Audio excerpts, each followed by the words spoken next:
Le président du Faso au centenaire de la réunification de la République fédérale du Nigeria à Abuja, une commémoration placée sous le signe de la sécurité humaine et de la paix en Afrique. Le gouvernement burkinabé fait le point de l'exécution de son compact. On note un taux de réalisation largement satisfaisant dans l'ensemble et on est optimiste quant aux atteintes des objectifs et dans les délais. Ouvrir les portes du monde des affaires aux chefs d'entreprise du Burkina Faso et de la sous-région ouest-africaine en quête d'investissement et de partenariat stratégique, c'est toute l'ambition du Forum Africalia qui ouvre ses portes ce jour à Ouagadougou. C'est le menu de cette édition de l'actualité. Bienvenue à tous et merci à vous de suivre le 20h de la télévision de Burkina. 100 ans de la réunification entre le protectorat du Nigeria du Nord et du Sud, l'État du Nigeria est en fête ce jour. Une commémoration qui ne fait pas oublier la récurrente question de l'insécurité sur le continent africain, d'où le thème de la célébration, sécurité humaine, paix et développement en Afrique. Il s'agit de faire une introspection sur cette problématique et ses implications sur le développement. Le président du Faso était à Abuja pour ce centenaire. Alidou Badini, Caroline Ouari.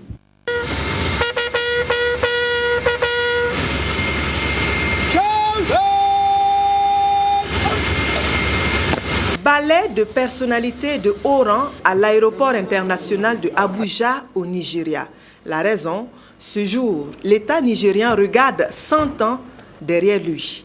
Le 1er janvier 1914 a vu la fusion entre le protectorat du Nigeria du Nord et celui du Sud par la puissance coloniale, la Grande-Bretagne. Cette fusion a donné naissance à un seul et unique territoire dénommé le Nigeria. Ces efforts, consentis autrefois, sont devenus aujourd'hui le lit d'un État qui se veut fort de la réunion de toutes ses parties géographiques. Le Nigeria de nos jours, un État uni, fort, voire un géant, mais un géant aux pieds d'argile.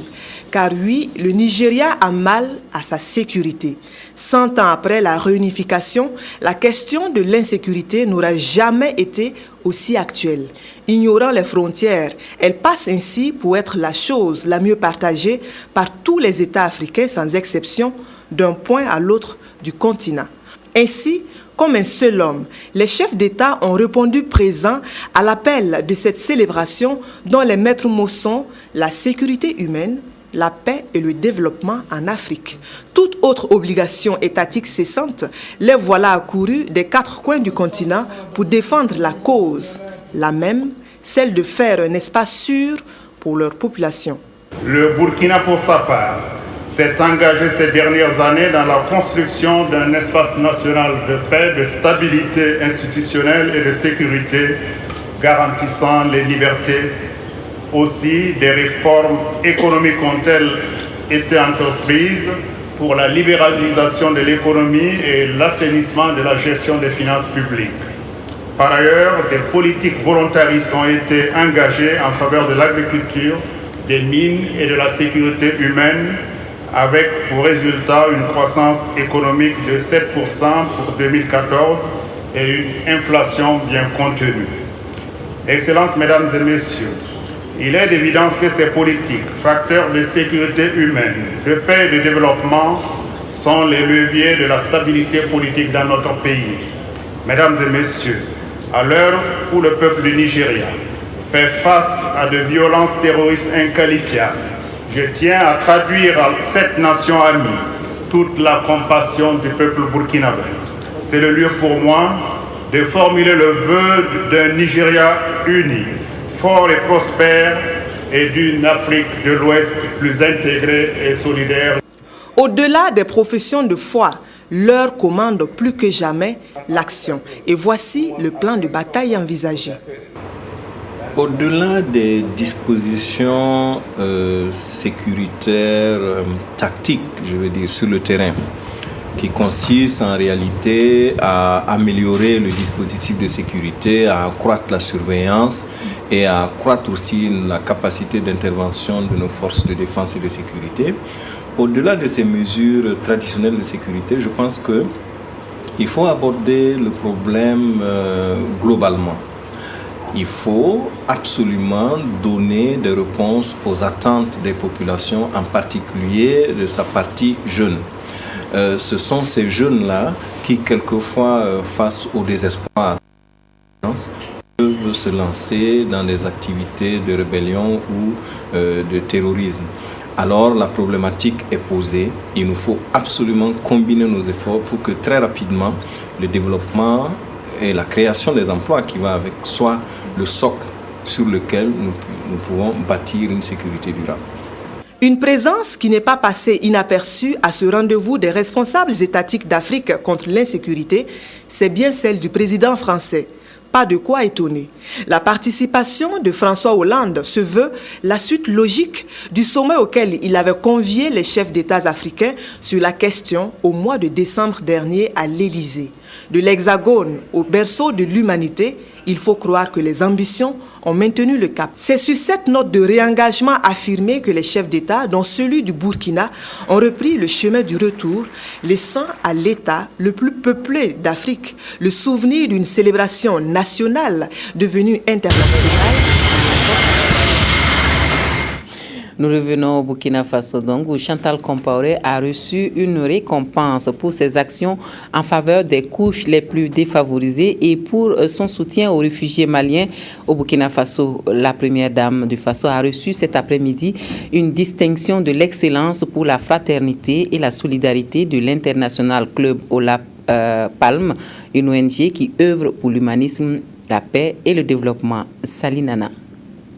Pour son engagement quotidien au profit des enfants, de la femme et des couches sociales vulnérables, et pour son assistance aux réfugiés maliens au Burkina, la première dame du Burkina Faso reçoit la distinction de l'excellence pour la fraternité et la solidarité de l'International Club Olaf Palm. Cette organisation non gouvernementale constituée de volontaires salue les actions humanitaires de Chantal Compaoré et fait d'elle son ambassadrice de bonne volonté. C'est un sentiment de reconnaissance par rapport à tout ce qu'elle a fait, pas seulement pour le Burkina, mais aussi pour l'Afrique. Donc aujourd'hui, nous sommes venus par devoir de reconnaissance au nom de notre organisation, afin de dire merci à la première dame. Des grandes dames, des dames de valeur comme la première dame, a fait ses preuves.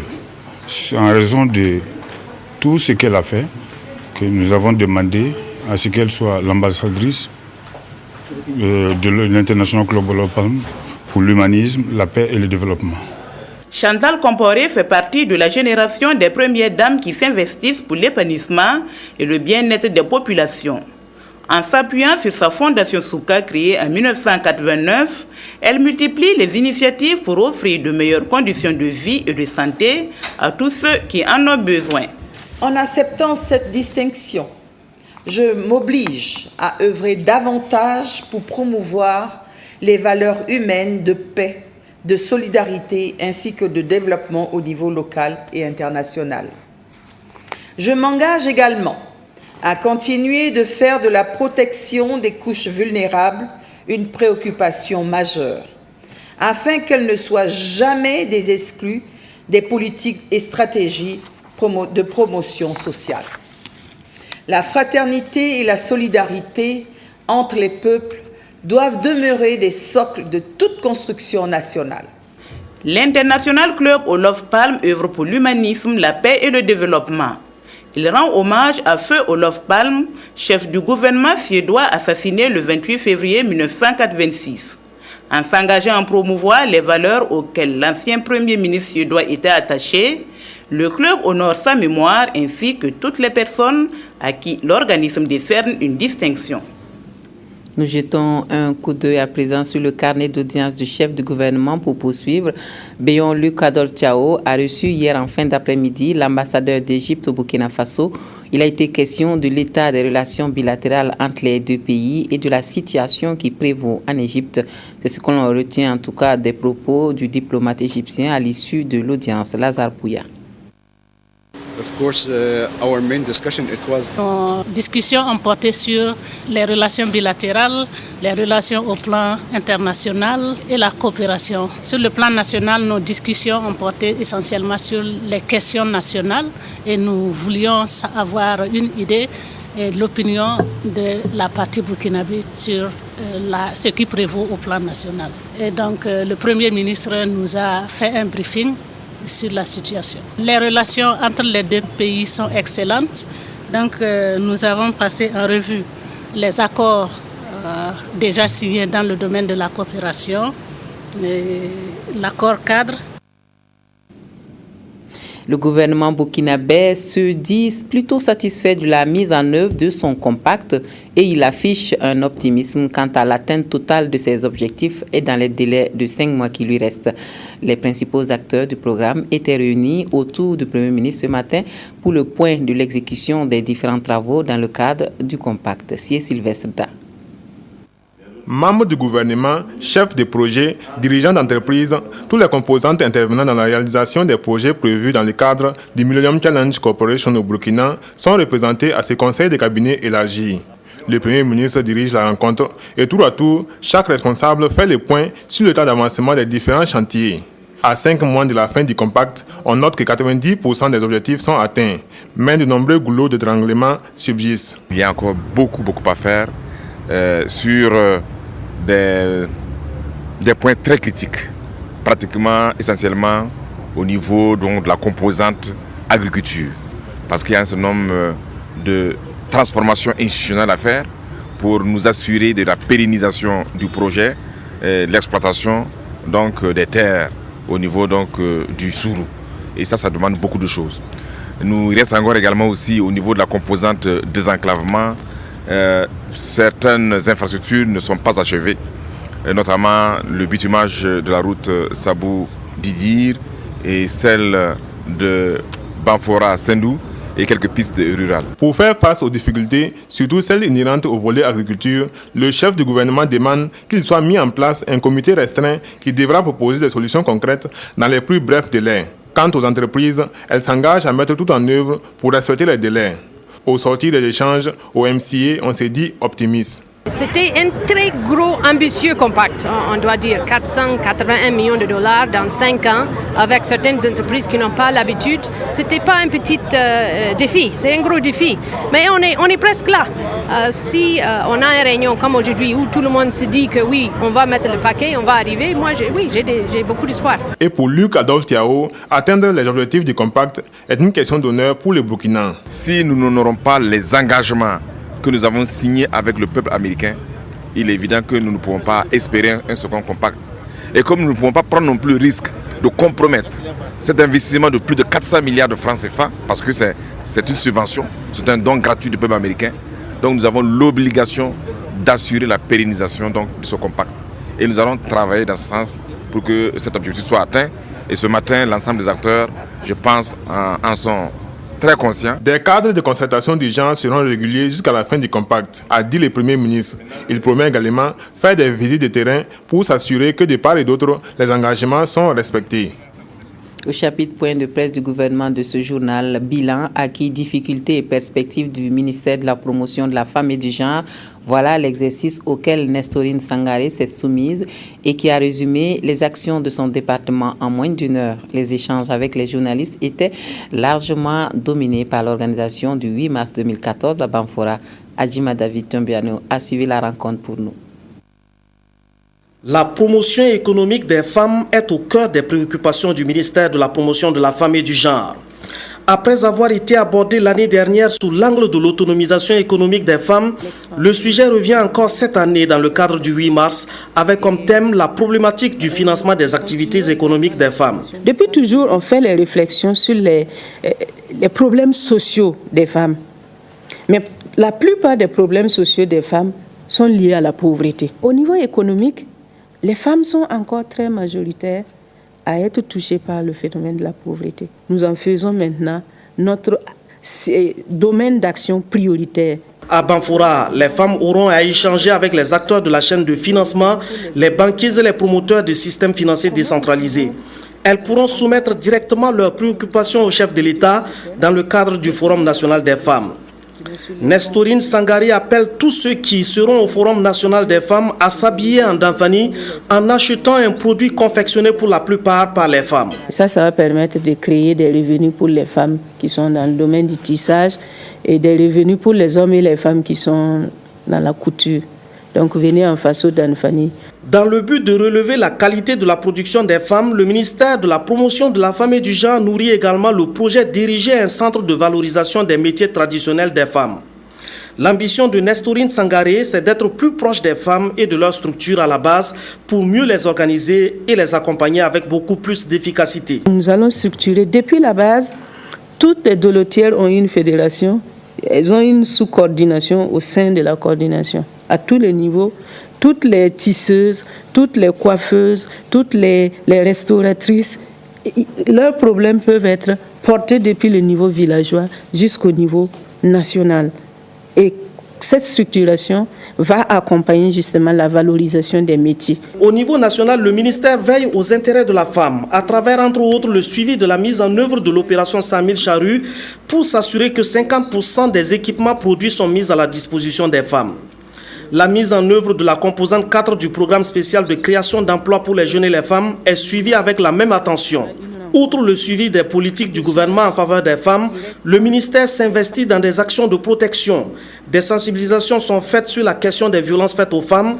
Un avant-projet de loi est même en cours d'élaboration pour apporter une plus grande protection à la femme contre les violences. Des dispositions sont en train d'être prises pour mettre en place un numéro vert en vue d'apporter secours aux femmes et aux hommes en danger dans le cadre de conflits privés. Et au titre des questions d'actualité, le ministre de la Communication, porte-parole du gouvernement, s'est exprimé sur les récentes élections partielles, sur la médiation conduite par l'ancien président Jean-Baptiste Ouédraogo, en attendant de suivre toutes ces interventions dans l'édition spéciale Point de presse du gouvernement. Je vous invite à entendre Alain-Edouard Traoré sur le point des négociations gouvernement-syndicat et nous restons toujours avec Adjima David Chambiano. Il y a un document de base sur lequel nous travaillons et nous voulons vraiment le plus rapidement possible, et je dirais, calmer le front social. C'est-à-dire arriver à trouver des réponses claires et nettes qui valorisent aujourd'hui l'ensemble des travailleurs et les actions quotidiennes menées au niveau du Burkina. Je vous avoue que c'est notre première préoccupation. Nous faisons des propositions.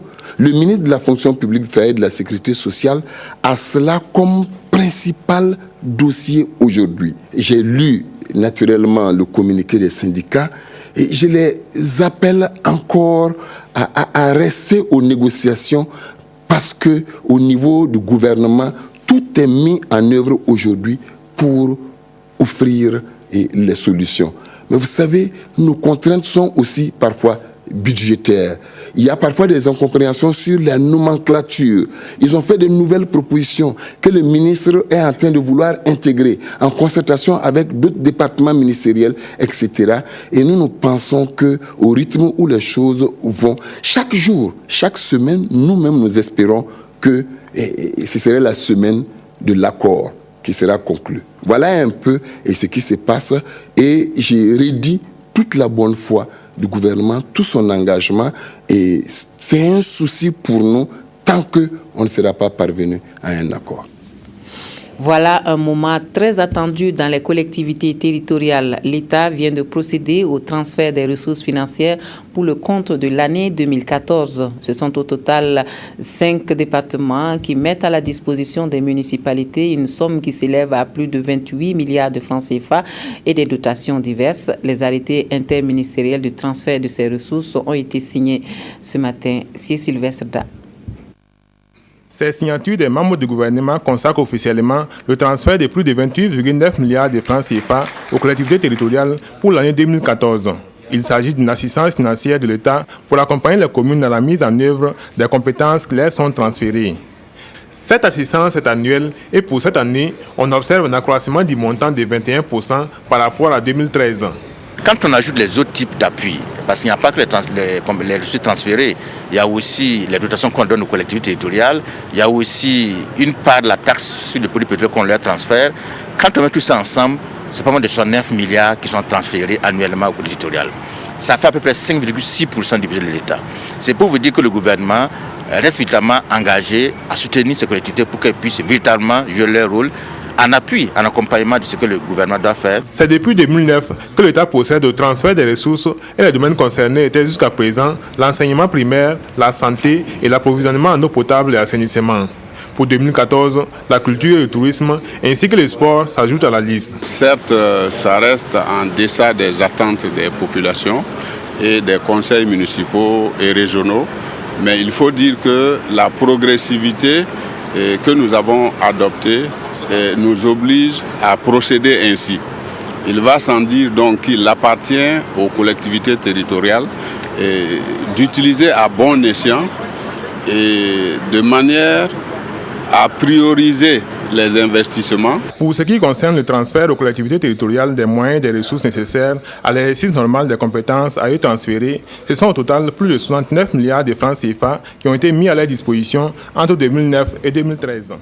Voilà des ressources financières qui devraient permettre aux collectivités, vous l'avez compris, d'exécuter leur plan de développement à Ouagadougou. On ne compte plus les chantiers des aménagements en cours. Le nombre des rues non bitumées dans la capitale se rétrécit comme peau de chagrin avec le lancement des travaux de bitumage de 2 voies dans l'arrondissement numéro 5. Les rues Kourakura et Tengbeogo seront construites et bitumées.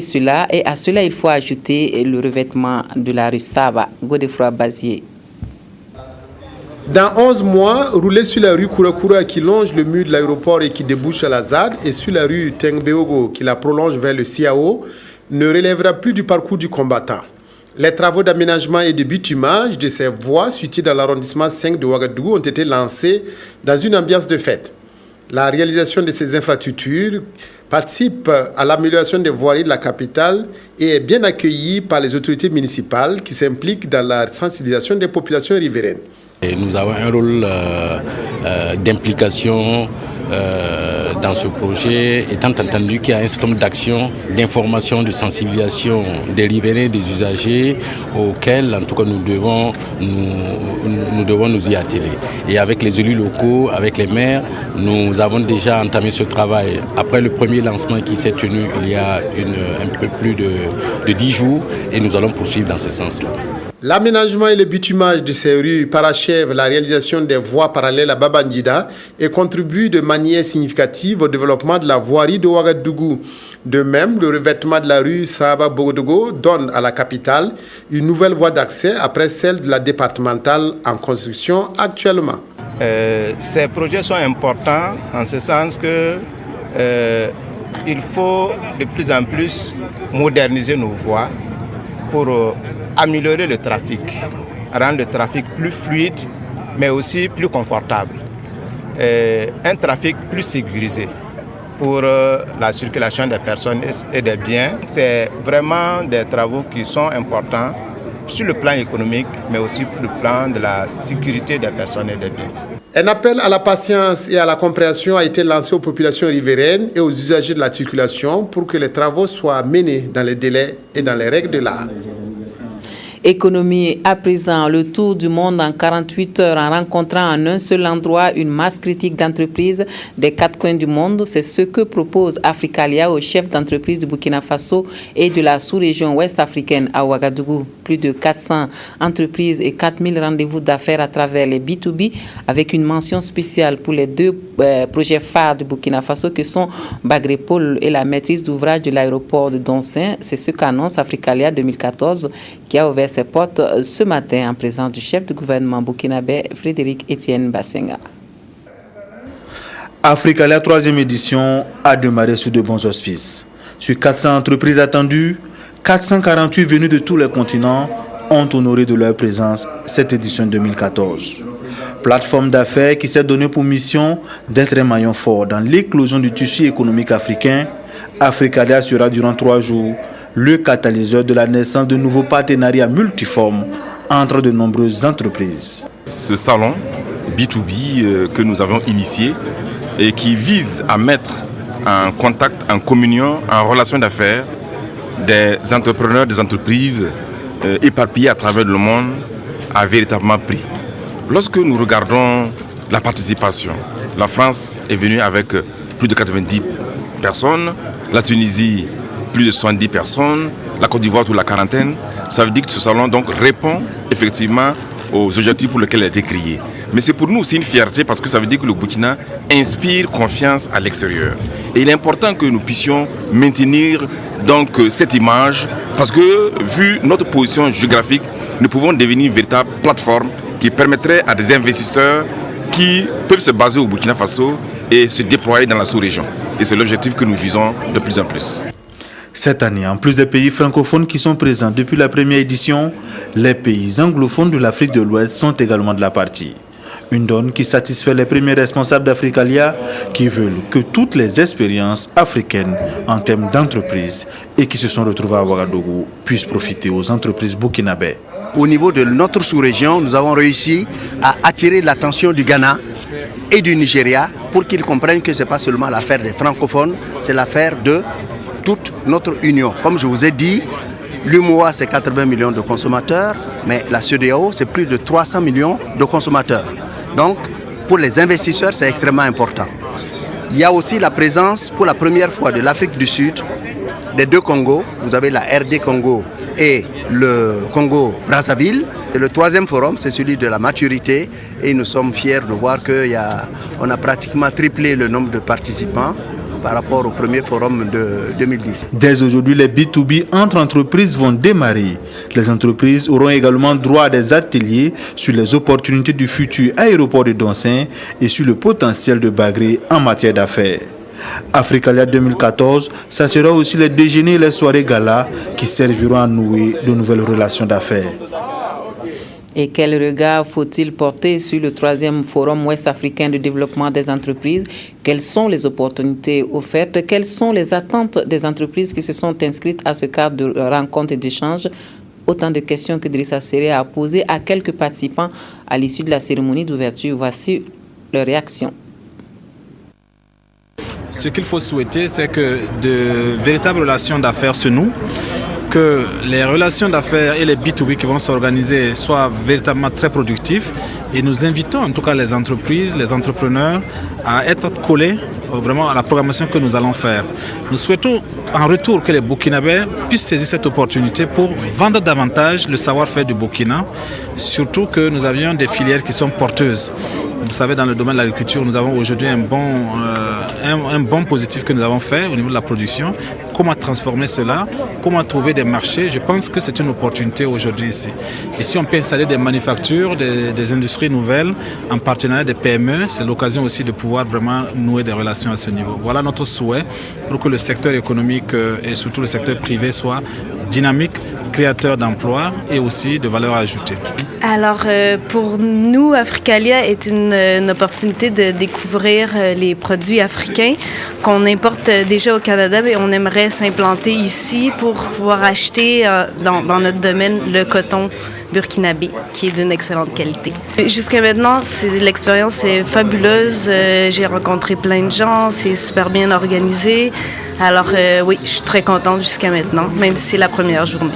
C'est essentiel pour nous d'avoir un tel forum et d'avoir une qualité de participation de cette hauteur pour pouvoir booster notre économie, pour faire en sorte que les secteurs que nous avons identifiés comme porteurs de la croissance puissent bénéficier justement de ces partenariats pour aller de l'avant. Nous sommes venus ici avec 11 Turkish entreprises.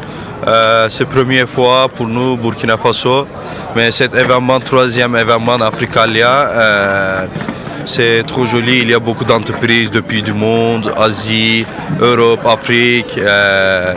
C'est un grand événement, je pense. L'Union nationale des producteurs de coton du Burkina Faso a enregistré en 2013 une production cotonnière de 630 000 tonnes et pour 2014, elle met la barre à plus de 730 000 tonnes. C'est ce que l'on retient de la rencontre Bila et projection pour l'avenir à Bobo Dioulasso, Amadou Lougué. Une minute de silence à la mémoire des producteurs décédés au cours de l'année 2013. Nous sommes au siège de l'UNPCB, l'Union nationale des producteurs de coton du Burkina. Cette rencontre a permis aux membres de dresser le bilan de l'année écoulée en termes de production cotonnière, un bilan jugé satisfaisant selon le premier responsable de l'Union. En 2011, l'UNPCB a traversé une forte crise au sein de la filière Et cette année, d'abord, on peut dire les acquis, c'est la cohésion et l'entente au sein de l'UNPCB. La deuxième chose que je peux dire, c'est cette entente, la cohésion, s'est traduite aussi au niveau de l'équipe technique. On a senti que l'équipe technique, véritablement, ont fait un travail énorme. Nous, on ne pouvait pas qualifier le travail de l'équipe technique, mais vu les partenaires techniques et financiers qui appuient l'UNPCB, c'est par eux vraiment qui ont apprécié l'équipe technique de l'UNPCB. Donc ça aussi c'est des acquis parce que nous avons passé l'année 2013 vraiment avec de très bons résultats. Plus concrètement, c'est plus de 630 000 tonnes de coton graines qui ont été produites en 2013 par l'UNPCB. Et pour la saison cotonnière à venir, l'Union vise une production de 730 000 tonnes. Pour la démocratie et le progrès, dit merci aux chefs coutumiers à Ouagadougou pour leur soutien au parti et au président du Faso. La direction du CDP était ce matin chez le Baloum-Naba pour traduire cette reconnaissance. Bouma Ernest Nebié. La direction du parti majoritaire, le Congrès pour la démocratie et le progrès CDP a initié cette rencontre pour remercier les chefs coutumiers du Burkina pour le soutien qu'ils ont toujours apporté au président du Faso, Blaise Compaoré, et à son parti. Honorable chef coutumier, le CDP a toujours salué votre sens élevé d'écoute, de la mesure et du discernement, ainsi que votre engagement en faveur de l'intérêt général. Aussi, au nom de son Excellence, M. Blaise Compaoré, président du Faso, dont la reconnaissance reste forte pour tous ceux qui font de la loyauté et de la fidélité des valeurs immuables, je vous exprime ma gratitude ainsi que celle de la direction politique du CDP. À cette rencontre, les responsables du CDP ont également loué l'engagement de ces gardiens de la tradition en faveur du dialogue et de la cohésion sociale, toute chose qui a permis au président du Faso et à son équipe gouvernementale de bâtir un Burkina prospère, ont-ils dit. Le représentant des chefs coutumiers, tout en remerciant la direction du CDP pour cette reconnaissance, a réaffirmé l'engagement des chefs coutumiers aux côtés du président du Faso et de son parti. Camarades membres de la direction politique nationale du CDP, c'est l'occasion pour nous de rassurer, si besoin était, le président du Faso, son Excellence M. Blaise Compaoré, de notre ferme soutien, de notre disponibilité dans toutes ces initiatives et actions en faveur du mieux-être de toutes les composantes du peuple burkinabé. Nous profitons de cette opportunité pour réitérer notre remerciement pour la place qu'il a accordée aux chefs coutumiers dans le dispositif institutionnel de notre pays depuis son accession au pouvoir. La situation politique actuelle liée surtout aux démissions de certains membres du parti a aussi été évoquée au cours de cette rencontre. Une situation à laquelle le secrétaire exécutif national du CDP dit privilégier le dialogue. Les députés dans les juridictions des régions du Centre-Nord et du Sahel, comme à chaque étape de leur tournée, les députés ont pu constater de visu le fonctionnement et les réalités de l'appareil judiciaire à travers le Burkina Faso. L'étape de Kaya Dori marque la fin de cette mission d'information parlementaire entamée il y a 2 semaines dans cette partie du pays. Anatole Nakoulma Sougrinoma Ibrahim Digma. Les juridictions de Kaya et celles de Dori sont voisines, leurs difficultés aussi, à quelques exceptions près. Dans le centre-nord, c'est l'interférence des fétiches ou des tincés, cette sorte de justice traditionnelle qui grippe la machine judiciaire, tandis que dans le Sahel, c'est le non-acheminement des convocations et le manque de collaboration des populations qui constituent un casse-tête pour les praticiens du droit. La juridiction couvre 3 provinces, le Yaga et le Dalan, qui ne sont pas des provinces facilement accessibles. Le centre-nord, c'est très récurrent. D'abord, il y a le port des fétiches là. Il y a le port des fétiches, il y a le port des morts, des cadavres, pour aller désigner qui a tué. C'est fréquent. Voilà. Et comme la loi est lacunaire dans ce domaine, le code pénal, on a aussi des difficultés. La délégation parlementaire note que les groupements de gendarmerie dans ces deux localités manquent désespérément de quoi prendre en charge les gardés à vue et des moyens de locomotion pour leur transfèrement dans les maisons d'arrêt. Là encore, les problèmes d'hygiène et d'assainissement sautent à l'œil, comme ici à Kaya, avec des cellules qui regorgent souvent plus de 2 fois leur capacité de détention. Même si l'érection de nouveaux bâtiments au profit des directions régionales de police du Centre-Nord et du Sahel augure des lendemains meilleurs pour la police, il ne demeure pas moins que les parcs automobiles sont partout presque vides et les effectifs insuffisant. L'étape Kaya-Dori est le terminus de cette mission sur les juridictions des régions concernées et les députés en tirent toutes les leçons. Les acteurs dans ces différents secteurs, malgré la petitesse de leurs moyens, ne sont pas découragés. Ce sont des hommes et des femmes qui se battent au quotidien pour faire leur travail dans la dignité et dans l'intérêt aussi des populations. C'est une mission qui a été très intéressante pour nous parce que ça nous a permis de toucher au doigt les difficultés réelles. Parce que l'une des choses est d'améliorer la qualité de la loi, mais l'autre chose qui est du reste la plus importante, c'est de voir comment est-ce que la loi est exécutée et quelles sont les contraintes à l'application de la loi. Ce sont des échanges à bâton rompu et sans tabou qui ont prévalu tout au long de cette mission. Et dans ce langage de vérité, les députés, eux aussi, en ont eu souvent pour leur gouverne.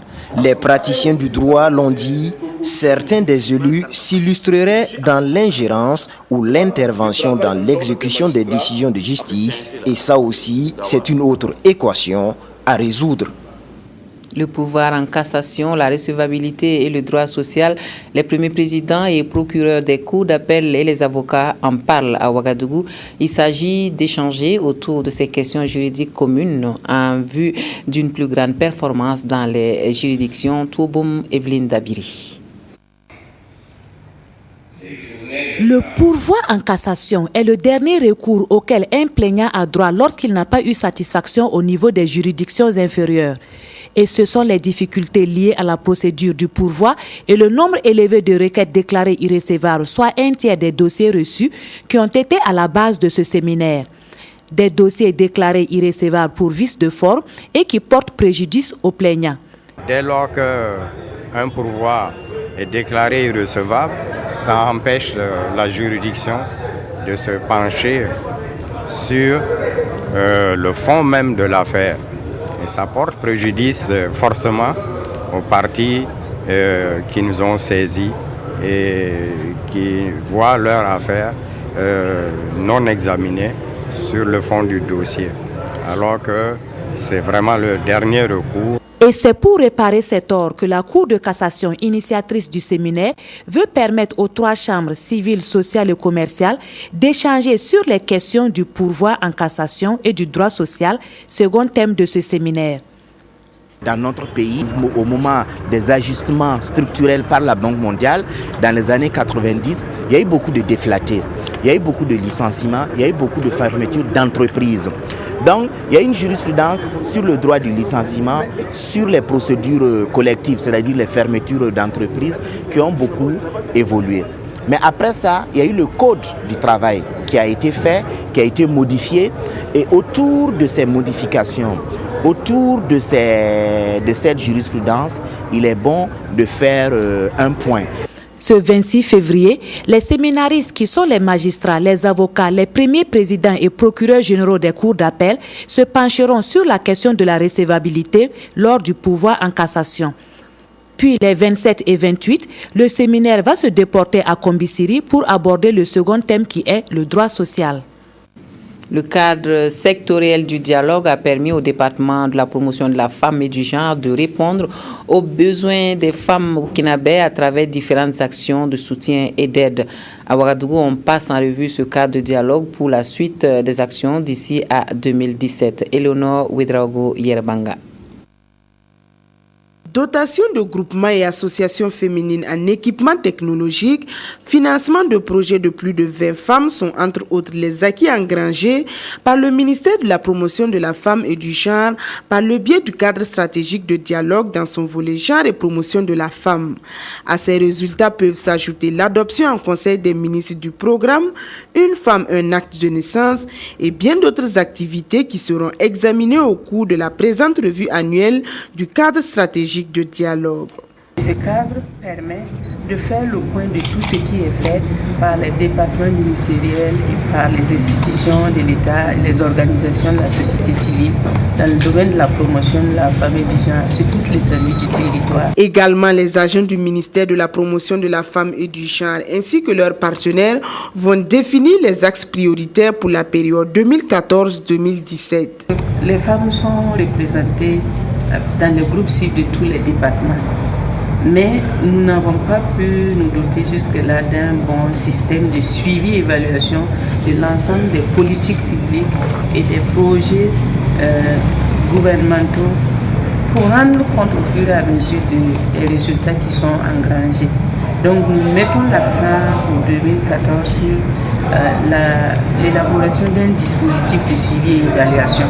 Le cadre sectoriel de dialogue genre et promotion de la femme regroupe plusieurs départements ministériels, des partenaires techniques et financiers ainsi que des organisations de la société civile. À Rome, les deux cardinaux d'Afrique de l'Ouest ont prié le 25 février dernier à la basilique Sainte-Marie de Trastevere. Les cardinaux Philippe Ouedraogo et Jean-Pierre Coutouin, tous deux donc amis de Sainte Didio, ont partagé les instants de recueillement et de prière avec la communauté. Mathias Drabo, Viviane Tiendrebogo. Ce mois de février 2014, les cardinaux Philippe Ouedraogo et Jean-Pierre Coutouin sont venus à Rome, non pas pour la traditionnelle rencontre des évêques autour de la communauté de Sant'Egidio, mais pour le consistoire. L'un et l'autre sont amis de cette organisation catholique fondée en 1968 à Rome. Sant'Egidio s'implique énormément pour vivre l'évangile à fond et contribuer à ce que règne dans le monde la paix, et il lutte aussi contre toutes les misères et les pauvretés de toutes sortes, que ce soit la pauvreté matérielle, l'isolement, les personnes âgées, les prisonniers, les enfants de la rue, voilà, toutes formes de pauvreté sont prises en compte. On est en train de voir comment aller plus loin pour avoir une infrastructure capable d'accueillir les enfants de la rue, par exemple. Jumeaux dans le cardinalat, les deux amis de Sant'Egidio ont donc choisi de prendre part ensemble à la traditionnelle prière qui a lieu chaque soir, à l'exception du samedi, à 20h30 dans la basilique Sainte-Marie du Trastevere. Pour nous, c'est une énorme joie. Ce sont des frères, ce sont des amis qui ont participé depuis longtemps au cheminement de la communauté de Sant'Egidio dans son engagement pour la paix, pour le développement et pour l'évangélisation des hommes.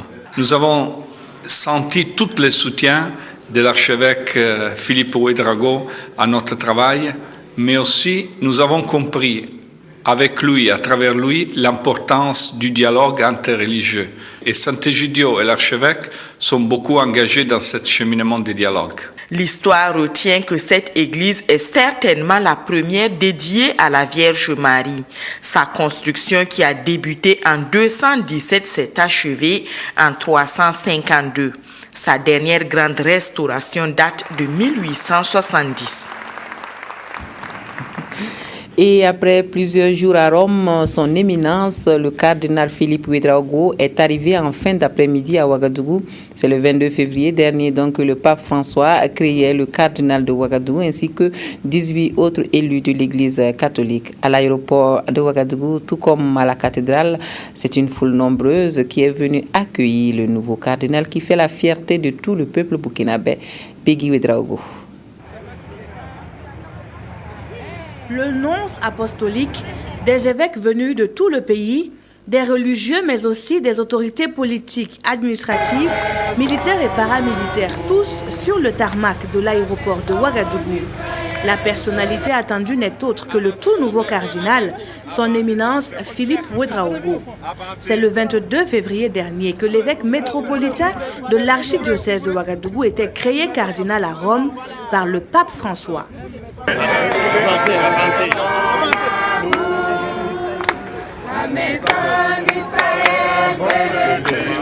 À l'Angélus du dimanche, il a lancé une phrase très forte. Il demande à tous les cardinaux d'être de bons serviteurs et pas de bons patrons.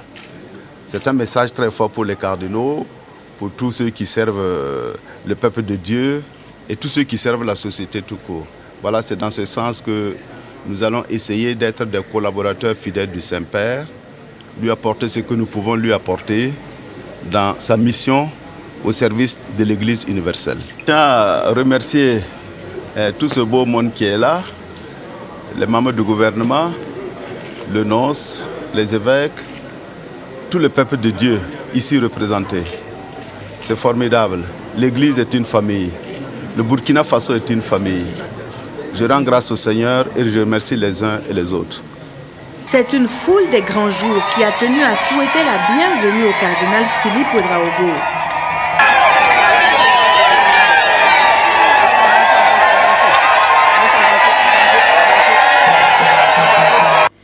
De l'aéroport international de Ouagadougou, le cortège a pris la direction de la cathédrale où les fidèles attendaient dans la joie celui-là même qui fait la fierté de l'église famille au Burkina.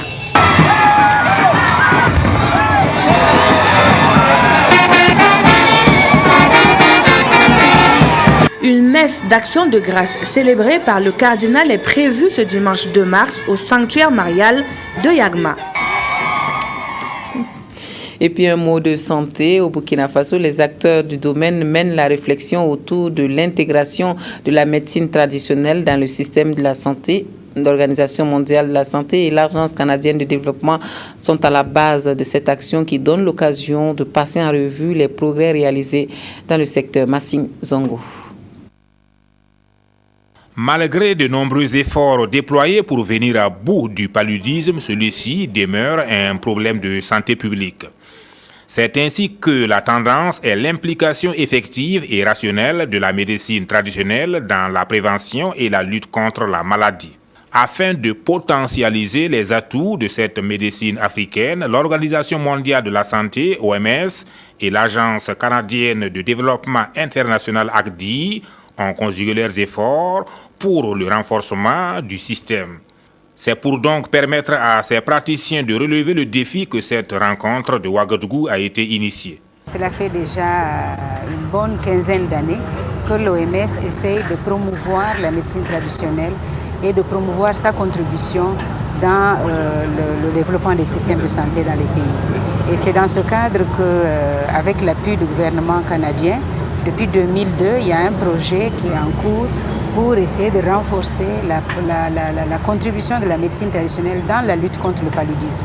C'est important que nous puissions saisir cette opportunité, qui est un cadre d'échange entre tradipraticiens, entre chercheurs et éminents acteurs intervenant dans le domaine de la médecine traditionnelle, de changer afin de voir qu'est-ce que nous pouvons encore faire davantage en matière de lutte contre le paludisme, notamment dans le volet prévention. La concertation a donc pour objet de passer en revue les progrès réalisés et promouvoir le partage des expériences nationales. L'ambition à terme, permettre à ces praticiens de la médecine traditionnelle de mieux comprendre et être en adéquation avec les politiques et stratégies nationales de santé.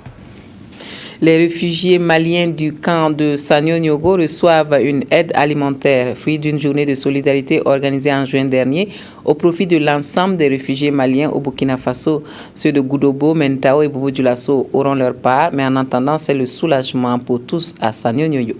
Yolande Lompo.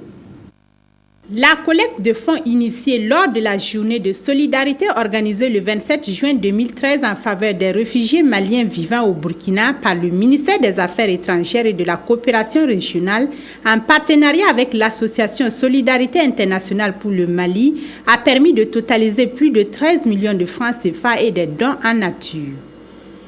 Le camp de Sanyonyogo dans la commune rurale de Pabré est le premier à bénéficier de cette enveloppe financière qui servira à fournir une assistance alimentaire aux réfugiés et un soutien financier à leur comité directeur dans les différents camps officiels.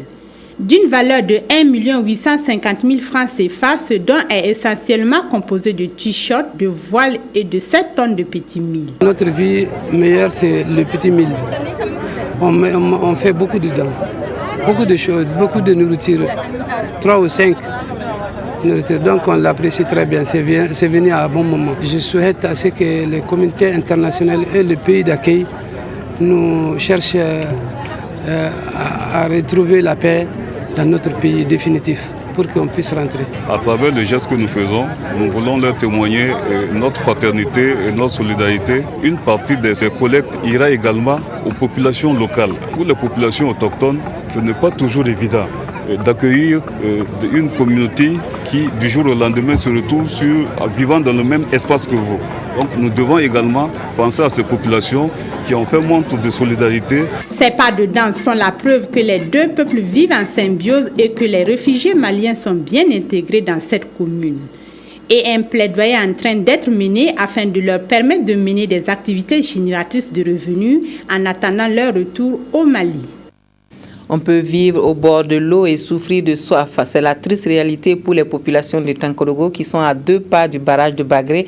C'est la croix et la bannière depuis quelque temps pour avoir de l'eau potable dans certains quartiers de la ville. Le constat de Yolande Lompo. La ville de Tankorogo dans le centre-est connaît pourtant des pénuries d'eau. Et ce sont les habitants du secteur 6 de la cité de Nabazungrana qui en souffrent le plus. Dans la journée, il n'y a pas assez d'eau.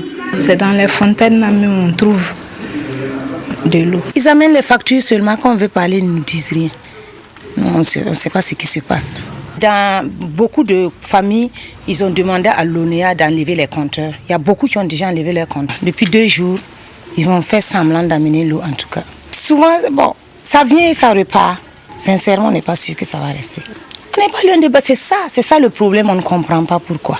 Pour l'heure, la barrique d'eau achetée à 60 francs est revendue entre 200 et 300 francs CFA et Odette Zabsonré, gérante d'une des bonnes fontaines, nous confie qu'elle est souvent obligée de veiller pour pouvoir ravitailler ses clients.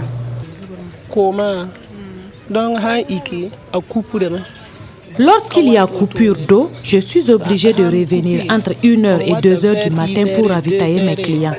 Et vers 7h, l'eau se coupe à nouveau et là, je rentre me reposer. Et ce client que nous avons rencontré sur place à l'ONEA dit être déjà passé pour mieux cerner le problème. Souvent, les renseignants ils disent que c'est la répartition, qu'il n'y a pas assez d'eau, qu'ils répartissent ça par secteur. Carrefour frontalier, cette région qui regorge d'énormes potentialités agricoles, piscicoles, touristiques et économiques, gagnerait à être connectée à Bagré pour une meilleure alimentation en eau, car ne dit-on pas que l'eau, c'est la vie. Voilà, on s'arrête là pour ce soir. Merci à vous de nous avoir reçus chez vous. Très bonne soirée à tous et à toutes. À demain.